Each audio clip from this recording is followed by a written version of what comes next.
Hello, everybody, and I hope you're doing well on this day of freezing rain, at least where I am in the Great White North of Canada. Here to do a recap of UFC Vegas 114, I think. The title has the correct number if I do not. Kevin Vallejos versus Josh Emmett. A better card than it was on paper. We'll start with that. And then I'll also be doing predictions for UFC London with a headliner of Movsar Evloev versus Lerone Murphy, which is a phenomenal headliner, to be clear, but at the same time, a weird co-main event. Not that I dislike Luke Riley versus Michael Aswell Jr. It was a perfectly serviceable fight. It's appropriate to both guys. It should be fun. But as a co-main event, it leaves something to be desired, and it leaves something to be desired against like other fights on the card, which is very weird because there are more significant fights between Michael Venom Page and Sam Patterson, which is probably a much more higher profile as well. Roman Dolidze versus Christian Leroy Duncan. I get that Mario Pinto versus Felipe Franco is not a co-main event worthy fight, but the original plan of Pinto versus Mick Parkin was. And then you've also got even Mason Jones versus Axel Sola would be more applicable of that spot. So, and if you want to get real technical, you could probably put Melissa Mullins and Luanna Carolina, the opener, over that just because it's a ranked fight almost by default because women's bantamweight is women's bantamweight. So it's a weird choice for a co-main, and despite it being a fun fight, I still feel the need to say that. Otherwise, I think it actually looks like a pretty good card. They've kind of stumbled back. Well, not stumbled backwards. The travel cards, when they go to London and stuff, always tend to be a little bit better because they try to pack it up with the English talent. That is a hotbed of MMA dating back some years, and at this point, you could do an entire card of British fighters, Scots, English, Irish, but you could do a Western Europe versus the UK card without any difficulty, difficulty finding UFC caliber fighters. That's what I'm getting at. So obviously that tends to end up being pretty good.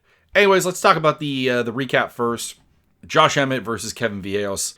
Vallejos getting the win in the first round, absolutely dominating Josh Emmett. How much of that is Josh Emmett just being kind of done? Probably a significant bit. He is over 40 years old.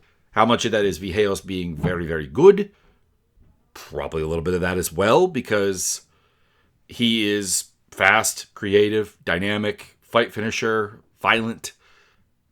It's kind of all there. Like I have grappling questions just because we haven't really explored that. But he's getting comparisons to Ilia Topuria, and I don't have a problem with that, to be honest. I don't think he is Ilia Topuria. People tend to forget that Topuria's striking was actually kind of like a B game for most of his career. Like, he was a grappler first and foremost, so that does make it a little bit weird. But like, his boxing is reminiscent of Topuria. I would say he still has less of a range finding game, less of an outside game than Topuria does. But hey, that's a relatively small thing to develop in the world of MMA. A lot of people don't do it, and I'm not saying that Kevin will, but if he can do that, he is terrifying because everything else seems to be relatively in place. Like, the athletic gifts are there. He actually seems to be a relatively well put together, like, fight IQ fighter. I look back at his fights and I'm like, no, all of these choices, these game planning ideas, these concepts, they all make sense for the opponent that you're facing. And of course, his only loss is to Jean Silva in a very good fight on Contender Series. So there's a lot to like. His two biggest wins, though, are over guys who are a little bit washed up. There's still a little bit to work on, but phenomenal otherwise. Jillian Robertson versus Amanda Lemos. This fight was not a particularly great one. Essentially, at the end of the day, Lemos' inability to stop going for stupid things in the grappling exchanges, and by stupid things, I mean things that didn't respect that they weren't going to work on Robertson pretty much the entire time, allowed Robertson to pick up the win here with a lot of top control, 9+ minutes of top control. Not a lot done with it, not a lot of ground and pound. They did not credit her with submission attempt, which is maybe a bit harsh. There wasn't anything good, though. There wasn't anything standoutish. There was a lot of her, like, building towards a submission attempt that didn't really happen. So it's not a great fight.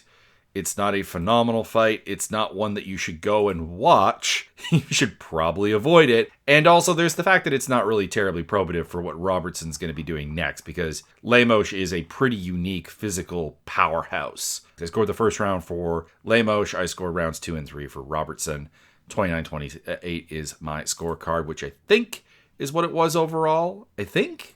Did she get 30-27s? No, she did not. Okay, that's good. Jose Delgado versus Andre Fili. This is a fun fight. Starts off well for Fili. He looks like he's got the counter game going. He's got Delgado well scouted. He's like, you're going to come in on this line. I'm going to plow you right there with a counter punch. You're going to feel that. You're going to feel my jab. It's looking good, but it just kind of continuously went the other way after that point. Delgado started picking up more and more and more and more steam. It went from a fight where Fili, although ironically, Fili got outlanded in the first round, which seems a bit weird. Seems a little odd. That felt like a good round for him. Fili did finish off the rounds with takedowns pretty much every time, but not enough time to do anything with them. Like, his control time was 23 seconds, 11 seconds, 25 seconds. So, like, not even enough time to really make that count as a score thing. Less than 1 minute of top control throughout the entirety of the fight, despite having 4 takedowns. Very weak in that regard. It was there. It feels like if Fili had weaponized the wrestling more effectively, then maybe this would have been a fight that he could win. But his idea seemed to be just to use the takedowns to kind of finish off rounds, and there wasn't anything really to steal. He'd been clearly outstruck in at least the second and the third round by Delgado, who was more creative and more voluminous, particularly in the second round where he outlanded him 34-19. And yeah, like for example here, in terms of total strikes, if you take just, or significant strikes, if you take just the third round by Delgado, you have more strikes landed than in the first and the second round by Fili. Just kind of built up. Didn't get to finish, but a very good performance for Delgado, a rebound from his loss to Nathaniel Wood, and I'm excited to see what he does in the future.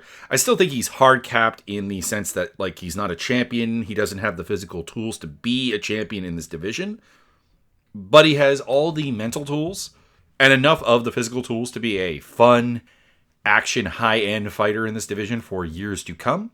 And I'm looking forward to that. So there is nothing wrong with fighters who cannot actually be champions. I'm talking about a fighter who cannot be a champion. Harry Hardwick versus Marwan Rahiki. Hardwick comes out well at the start. He's controlling the range really well. Rafiki's still getting a lot done because he's lightning fast. He's much, much faster than Hardwick. But Hardwick is controlling the action a little bit. He's doing pretty well, but this is getting further and further away from him as Rahiki is like, okay, if I do this, I can get to here. If I do this, I can get to here. If I turn up the aggression here, I can get to here. I'm just really much faster than you, and there's not a lot for me to actually be concerned about in terms of return fire. Some point during the second round, Rahiki breaks Hardwick's jaw. Hardwick tells his corner. They tell the ref. Fights off. I like that. I appreciate that. I'm all here for the corner stoppages when your fighter is not really capable of continuing. You can fight through a broken jaw, but it wasn't getting better for Hardwick. It was getting worse, if anything. And this was what I was concerned about when they made the fight. Not in this is a bad fight or anything, but this was what I was concerned about if you were a fan of Hardwick, was that he just doesn't have the physical tools to compete at this level. He has a very good technical game. It builds nicely, but it is going to struggle against people who just like figure out that he can't really hurt them in a significant way, and that they are very, very fast and capable of hurting him. And Rahiki is that. Now, I said this in the prediction video podcast, and I'll say it again.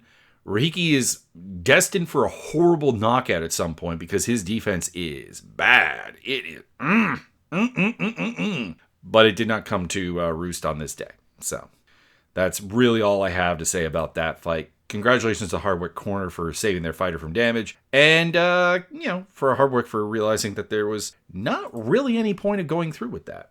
So I was 3 for 3 on those fights. 4 for 4, pardon me. And then we get to a loss. Ion Kudalaba versus Omar Sy. Omar Sy just was reactive the entire time, let Kudalaba kind of do his things. His takedowns actually failed horribly, and Kudalaba ended up guillotining him at 4 minutes and 24 seconds of the round. So, what does this mean? Particularly for Sy, because I don't think it means all that much for Kudalaba. This is Kudalaba winning in the way that Kudalaba tends to win. I mean, not the guillotine is, I think, a new wrinkle, but this does remind me of his win over Ibo Aslan. This does remind me of his win over Tanner Boser. This does remind me of his win over Khalil Roundtree back in the day. This is him putting the pressure on and actually breaking someone and getting the job done. I mean, that's Ion Kudalaba 101. But for Omar Sy, this is kind of disheartening because it's a fight where he had all the tools to take a victory, all the tools to make things happen, and he was not able to do that. And his biggest win remains Dawoon Jung. This is a problem. How old is Sy again? Sy is 30. He's almost as old as Kudalaba. That's a problem. Bruno Silva versus Charles Johnson was a fight that I found confusing because of the fan reaction, because people were very anti the 30-27 for Johnson. Here's the thing.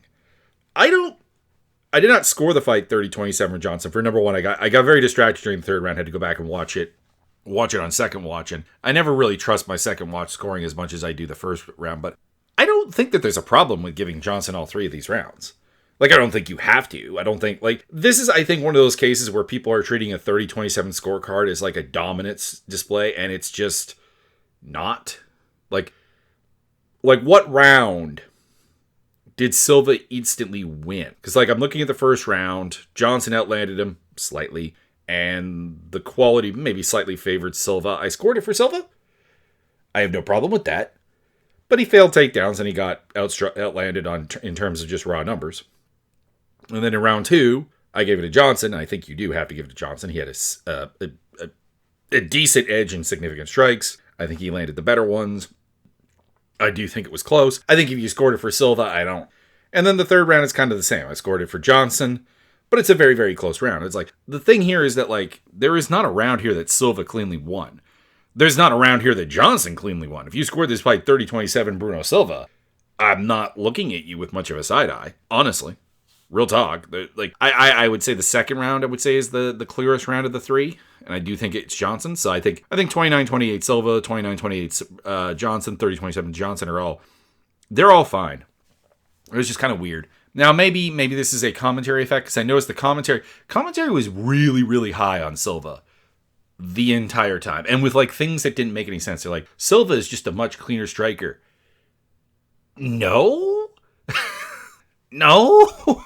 Like, no, just no. Silva's not a clean striker. Silva's kind of like a brawler. He's like, his striking is very rough, very ragged. So that didn't make any sense. And they were underselling everything Johnson was doing, and like talking about, like, Silva having like a wealth of volume edge. And it's like, he did not. And I didn't need the UFC stats, which are never terribly trustworthy, but I did not need the UFC stats to go like, no, the quantity of strikes being landed in each one of these rounds is actually really close, and if anything, it's kind of favoring Johnson. So that was an oddity in a fight that was otherwise a bit unremarkable. Moving on down, Johnson won. If that wasn't clear, he won the split. Big oral bye wrestled Chris Curtis to oblivion. Next, Vitor Petrino got the better of Steven Asplin. Essentially, Petrino's athleticism carried the day here. He was faster and able to hurt Asplin a little bit more, although Asplin had the only knockdown.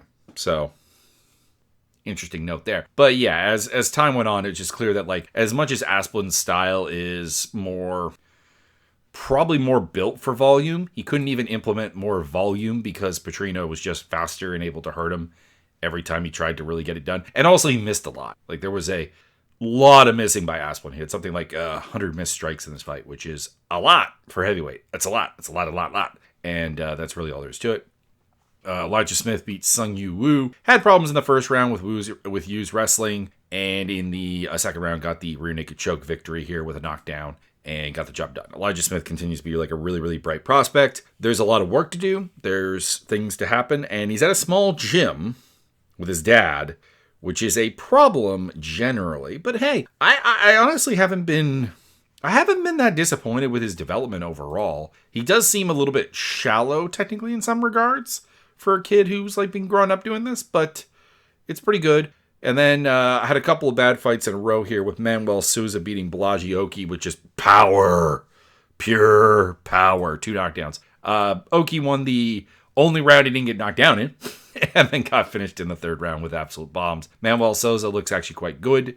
I think my reservations are still there. I think he's still very reliant on his power to carry him through some lacking technique. But he did get the job done against a very, very top-end athlete in his own right in Blagioki. So I do have to say that I was probably incorrect on that. Brad Tavares lost to Eric Anders. They both hurt each other in the first and the 2nd round, and those were interesting. The 3rd round kind of was a slowdown to what I expected this fight to be. This is a case of bad matchmaking that actually wound up being a pretty decent fight. That's kind of about it, really. Kind of about it. Because, like, if you just watch the 3rd round of this fight, that's what this fight probably would have been if just not for knockdowns.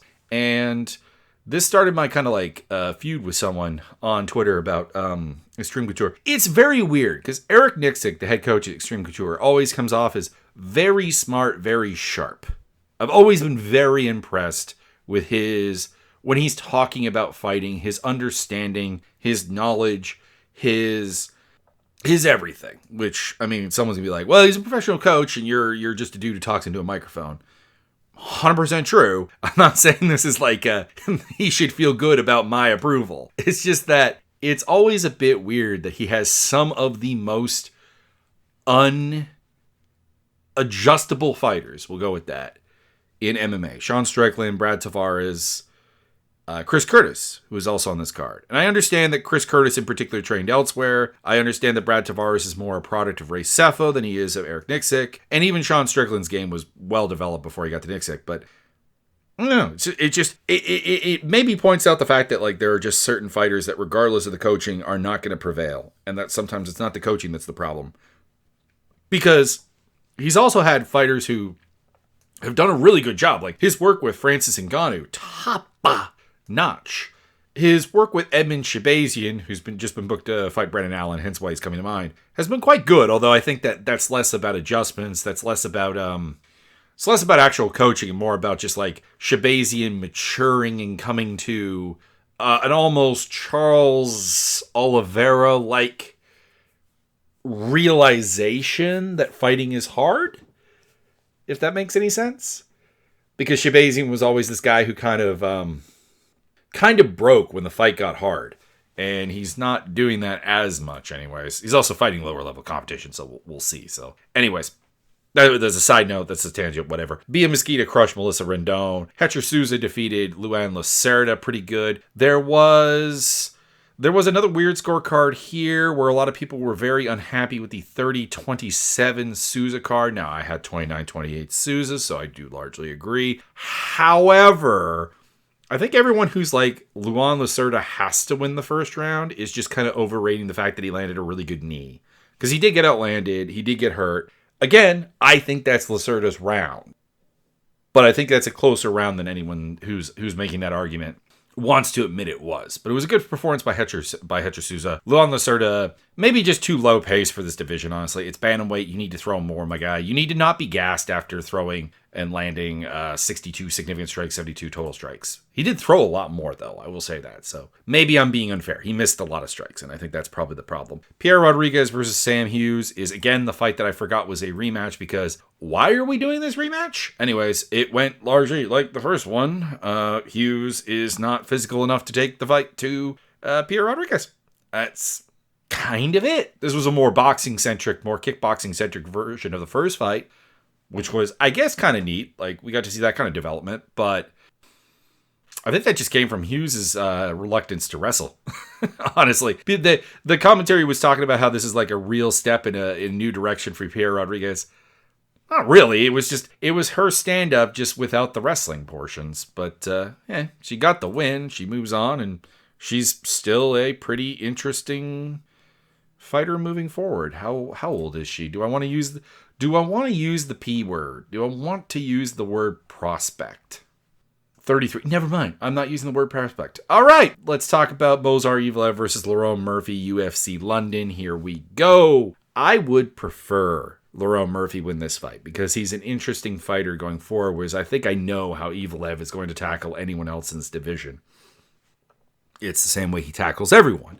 Pressure behind a jab, get takedowns, get top control, win scrambles. That's the Movsar Evloev secrets to success against basically everyone on the planet. So it's not bad fights to watch. It's just very predictable fights.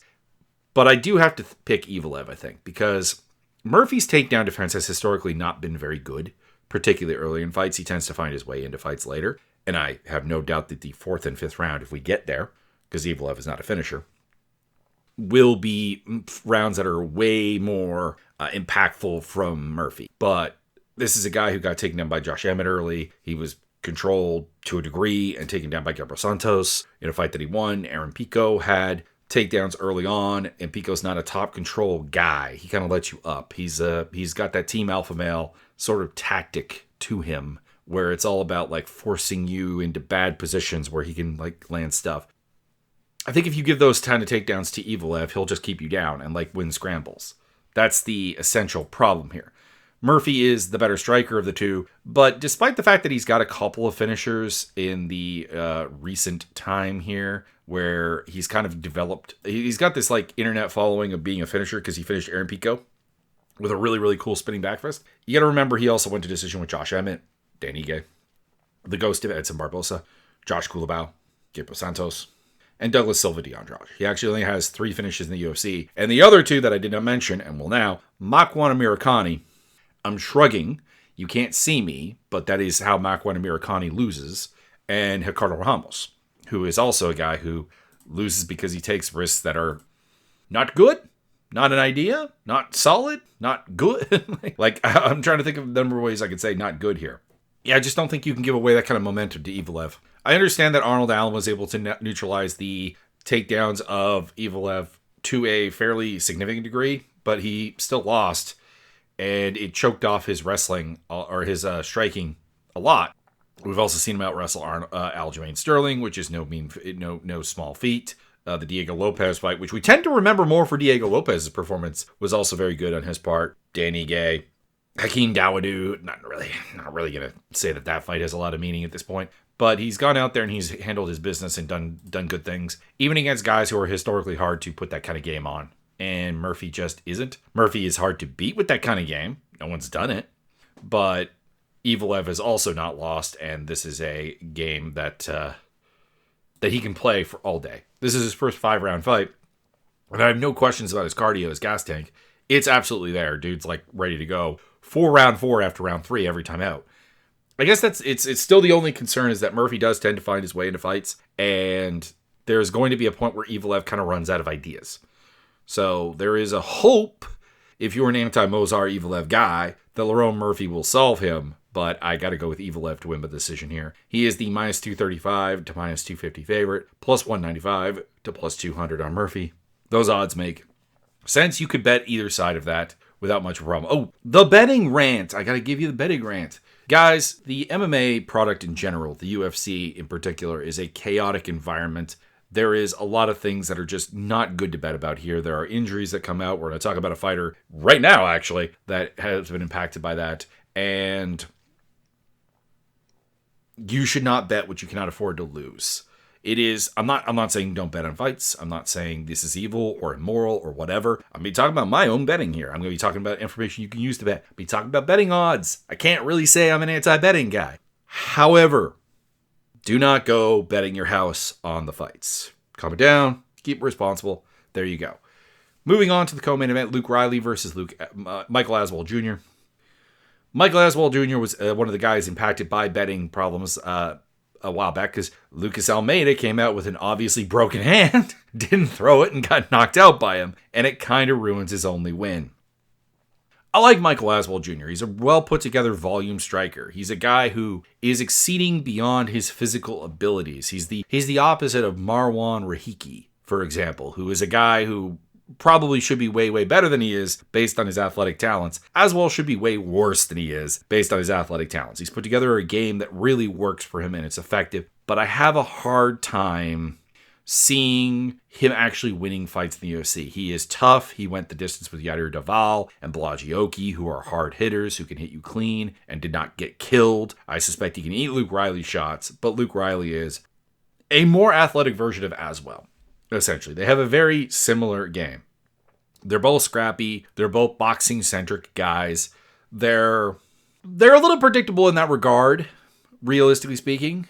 But yeah, I think Riley is the faster guy. I think he's the slicker guy. I think he has the better feels for counters, because I think his counters actually do look quite good. And I think he's got a little bit more pop in his punches. It's just, it's a physical test in not the usual way, because normally I'm talking about the less athletic guy being a better technician, and like it's like, okay, but can that overcome athleticism? I think Riley is a very similar level of technician and better in a lot of ways, and he's a better athlete. So Luke Riley by decision. He's a minus 195 to minus 225 favorite. Plus 165 to plus 180 on Aswell Jr. I would not bet Aswell Jr., but you could. You could pretty much always bet a dog. Riley is bettable at that favorite odds as well. So that's, again, odds that make sense. Sam Patterson versus Michael Venom Page. Michael Venom Page is the pick. He's fighting a guy who is not a tall fighter in the conventional sense that he needs to be taller than people to win. But a lot of Sam Patterson's success comes from people facing him and being weirded out by his 6'3" frame, 78-inch reach at 170, and they kind of do things, and they kind of let him force an ugly fight on them, and they kind of let him like win that kind of scrappiness, and like he gets hit really, really hard repetitively. I suspect Michael Venom Page will be able to control the range. He won't rush in. He won't feel any need to close the gap. He is the longer fighter here, and Michael Venom Page is nothing if not a range fighter. So this could be cool because Venom Page is capable of like cool dynamic knockouts. It could also be kind of crap. That's the essential problem. That is the Michael Venom Page dynamic. This could be his fight with Jared Cannonier. This could be his fight with Kevin Holland, which it wasn't a bad fight, but was not a particularly good fight. Or this could be something a little bit more fun, like his fight with Shara Bullet. We'll see. I'm going to say he picks up a TKO just because, again, Patterson does get hit really hard. I think Page could even like accidentally land something really impactful here, is what it comes down to. So Michael Venom Page is a bettable favorite at minus 175 to minus 205. I will be betting that line for sure. Plus 140 to plus 163 on Patterson. Io Baranowski versus Austin Lane.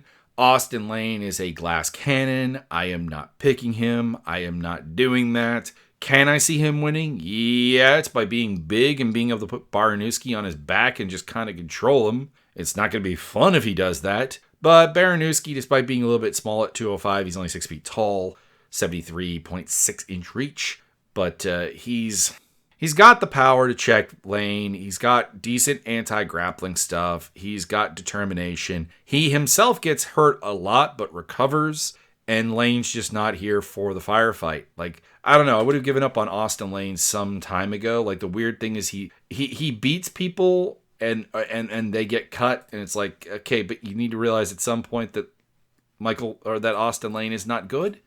He's 1-4 with a no contest in the UFC and 1-1 in Contender Series. And this is not Robelis to Spain, who has no ground game. So, yeah, Baranowski is my pick. Is he too much of a favorite? Yeah, he's minus 549 to minus 700.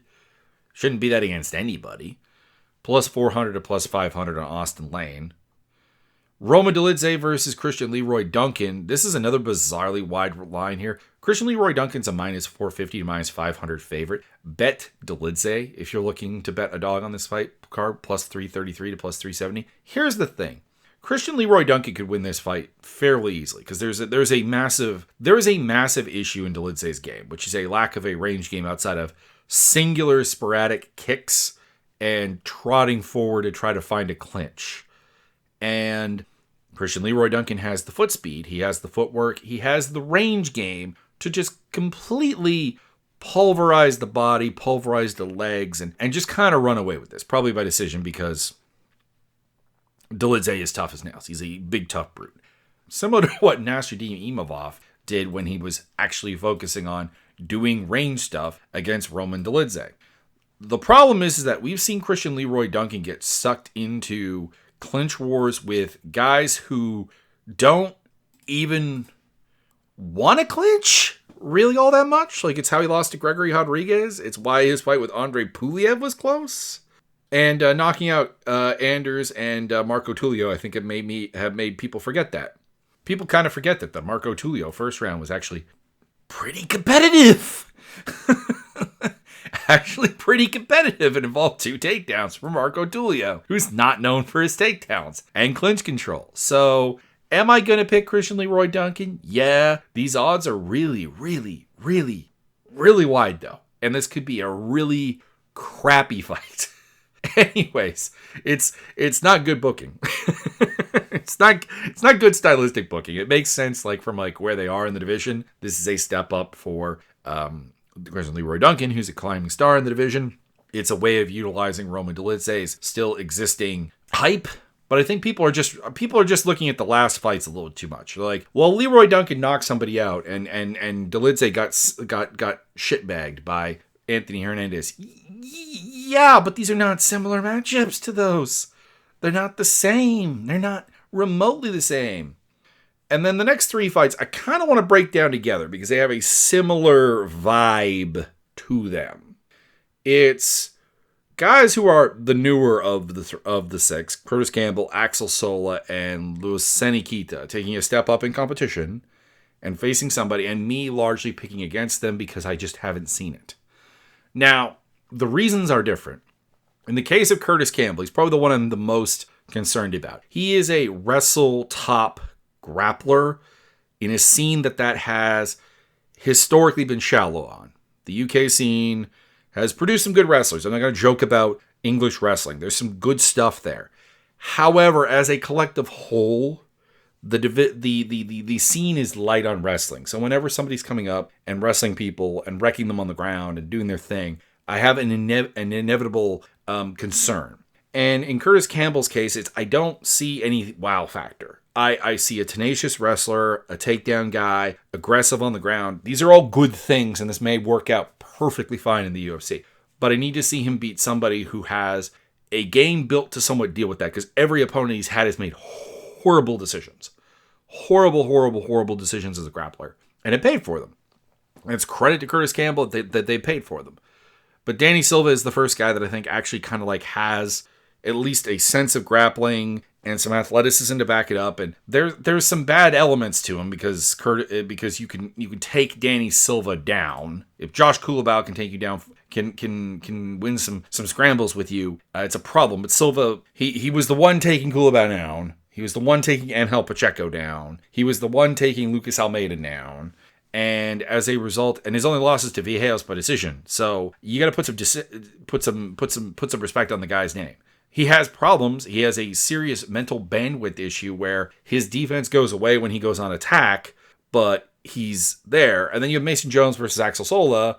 Axel Sola is, again, a really clean-looking striker. Looks like he has good size for 155, particularly 6'2". He looks like a guy who's going to go out there and do some good things. But the level of competition is very, very low, and he's up against Mason Jones, who is a guy who can do a lot of the same things. He's a good boxer, he's a good striker, he can weaponize wrestling and the clinch and ground game and grappling, and this is just a test beyond what Axel Sola has faced before. That's why I got to pick Jones, like I'm picking Silva. And then Nathaniel Wood versus Luanna Carolina. This one is the one that is the most different because Kita has the wow factor. Dude is very good athlete. And if there is a fight, if I come out of this fight card having lost one fight, this is the one that I want to have lost, because Kita winning means that Kita is legit and very good in a way that like no one else that I'm picking against would be. And it's possible, but Nathaniel Wood has dealt with people who are better athletes than him in the past. He's beaten Jose Delgado very recently. He, prior to that, beat Morgan Charrier. So he's going to go out there, and he's going to be by far the biggest test Keita's faced at date. I hope Keita exceeds it. I hope Keita wins. But I am going to go with Wood by decision to put a pace on him to weaponize probably his own wrestling, because Wood's not a wrestler, but Wood will wrestle. And Keita has some very bad tendencies as a wrestler, and that he makes up for by being explosive as F. So, decisions all around for Silva, Jones, and Wood. Odds-wise, Silva is an underdog at plus 175 to plus 190. Minus 225 to minus 245 on Campbell. That's too wide. That should be a pick'em fight. Mason Jones, minus 120 to minus 138, plus 100 to plus 112 on Axel Solo. That makes sense. And then plus 175 to plus 194 on Wood, who I'm betting on it as an underdog. Minus 225 to minus 245 on Keita. Probably will bet on all three of those win picks that I have. Mario Pinto versus Felipe Franco. I have nothing to say about this, really beyond. I am always skeptical of guys signing to the UFC who have beaten absolutely no one. That's Felipe Franco. He also seems probably a little bit too small at 6'1" for this division. Pinto is 6'5". He's achieved some stuff. I was looking forward to seeing him fight Mick Parkin and see what happens. He's a bit of a slow starter. That's his only real problem, though. He can box, he can grapple, he can kick, and he's going to probably put Franco away with a TKO and discussion. Then we get to the doldrums of this card: Antonio Tricoli versus Matis Contractivicius. That's a name and a half. Contractivicius has to be the pick here. He is a question mark in MMA because I don't really know if his grappling chops are anything, but he's got a decent kickboxing background. He is powerful. He is dynamic. He is creative. He will vary things up. He will finish fights, and I am excited to have him here. Will he get wrestle-effed at some point? Probably. I just don't think Tricoli is the guy to do that. Tricoli is bad. I've said this like on every single fight that Antonio Tricoli's had. I don't know what he's good at. I don't know what he's supposed to be good at. He's massive. He's 6'5" with an 80-inch reach. He's huge. He's he's fairly durable, but like he makes horrible mistakes grappling. He's been subbed both last times out, and he lost a sharp bullet otherwise. So, Contractivicius by TKO. Please send Mr. Mackenzie Dern out of the octagon because he seems to be like a dickweed as well. I don't know what it is about middleweights who are not good at anything hanging around and being assholes. Cedric Dumas shutout. But that is what we have here. Plus 450 to plus 550 on Tricoli. Minus 649 to minus 800 on Contractivicius. Maybe that's a little too wide, but I mean, I'm not gonna hate on it. Louis Sutherland versus Bronco Perisic. Two guys in their second UFC fights. I don't really trust either guy, but Perisic trains with City Kickboxing. By heavyweight standards, he seems to be a solid enough technician. He can take a fight down. He can be a clean striker. Sutherland can nuke people. He's a hard hitter. He's big. He's powerful, but he also doesn't know how to grapple.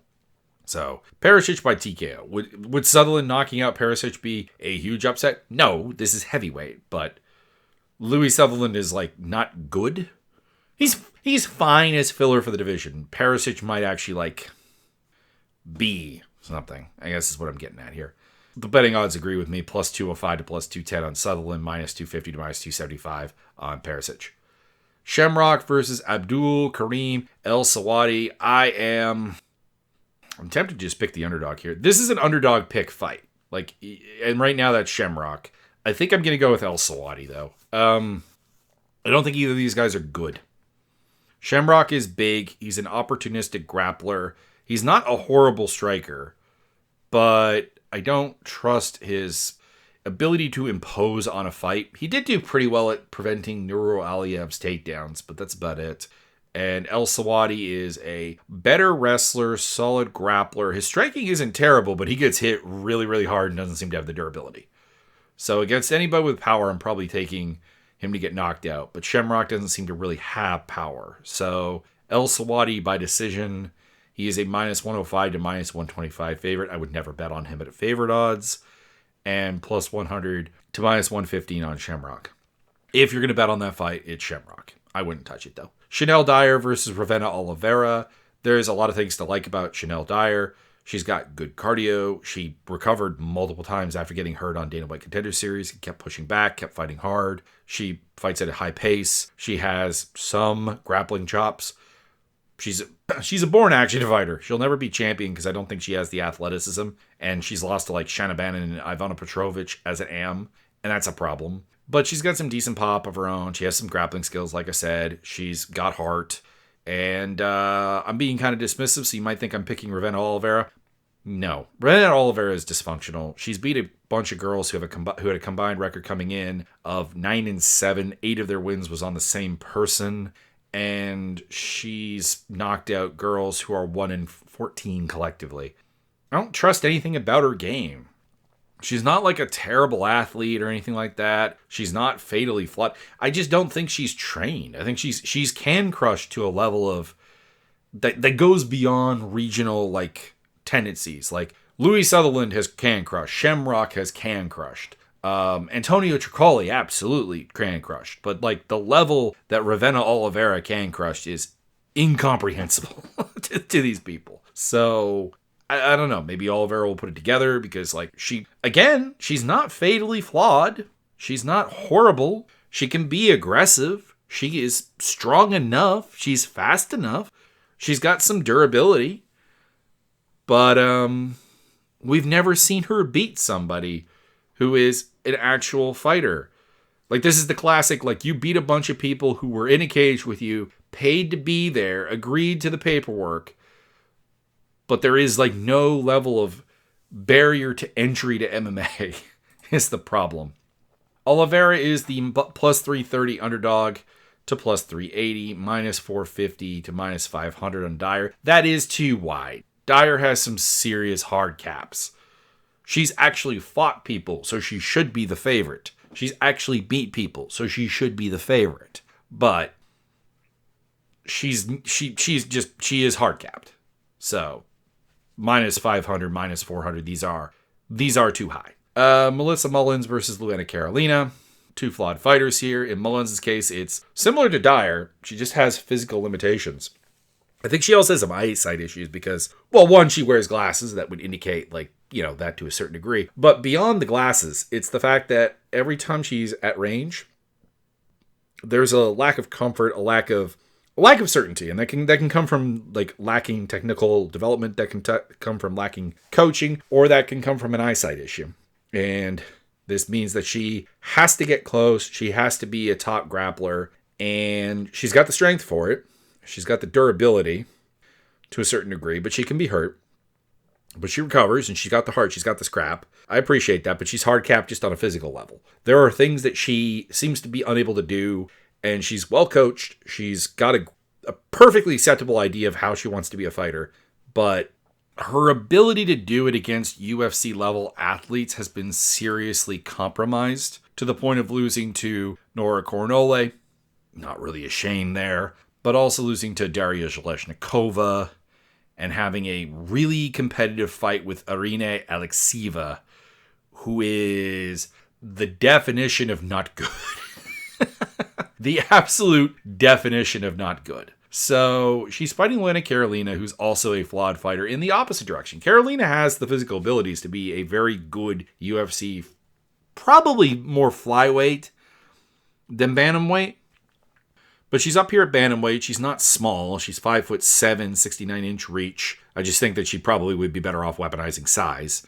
And at 135, she's not doing that. She's kind of normal there. And she's got the strength, the athleticism, the explosiveness, the dynamicism that you would want in a fighter, and just no technical development. Luanna Carolina at no point in her fights makes a lot of sense of what she's doing. She kind of wins in spite of herself, or well, because of athleticism, essentially. Like there's the fact that she's beaten, outside of Lupi Godinez, people who have just got massive physical lackiness against her. Lucy Pudilova, Juliana Stoyarenko, Ivana Petrovich, who probably isn't much of a worse athlete, but is much smaller than her. Like she's a proper flyweight, and that was an example of Carolina just weaponizing size. Poliana Botello, Priscilla Cachoeira, these are all people who are hallmarked by a lack of physicality in specific areas. Cachoeira maybe is your one exception, but she's just messy as all hell. And then losing to Ariane De Silva by knee bar. Not really replicable here. Getting knocked out by Molly McCann, losing to JoJo Wood, who's not a particularly great athlete, and getting hossed around by Michelle Montague.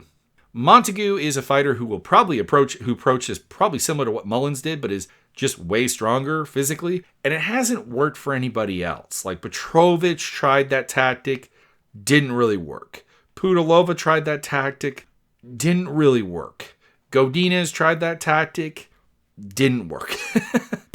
Botello tried that tactic, didn't really work. And there are things that Mullins has that all of those don't have. She's bigger than all of them. She's more athletic than Pudilova, but probably and Stolyarenko, but probably less athletic than the rest. So I'm going to go with Luanna Carolina by decision in what should be probably a fairly ugly fight. I think it's going to be Mullins crashing into her, trying for takedowns, and just physically not having the oomph to get it done. And I seem to not be in the minority. The betting odds are close, as they should be. Plus 100, plus 110 on Mullins, minus 125 to minus 134 on Carolina. But it does seem like this is a case where people are going with the athlete over the, I don't want to say the technician necessarily, because Mullins' technique is not clean, but the more spirited fighter, the one that seems to be trying to build towards something, but is 34 years, like the problem here for both of these fighters is that they're in their 30s and are kind of at their final form, and their final form is in both cases sloppy and flawed. I just think that there's more intentionality to Mullins, and there's of course more physicality to Carolina. So those are the picks. Oh, on that one, if you're gonna bet that fight, bet the underdog. That's another dog pick fight. Like I think Carolina's gonna win, but I'm never gonna feel comfortable betting on Carolina at minus odds. Like never, ever, ever, ever. But then again, this is women's bantamweight, and it can get real bad. But no, I don't. I like Mullins, I think is what it comes down to. I have a soft spot for people who are trying to make something out of what probably just should not be. And I have a dislike for fighters who are like, you have the physical talents, you have the must-haves. Please go out and clean this up. Like, good Lord. Anyways, that's the fight card. Hope you enjoyed. Social media is in the link tree down below, or to the left, or to the right, or above. Depends where you're watching. And you can find other places where this podcast is, as well as my Discord server with the MMA Fight Simulator and my video gaming stuff over on the link tree. Have a good day.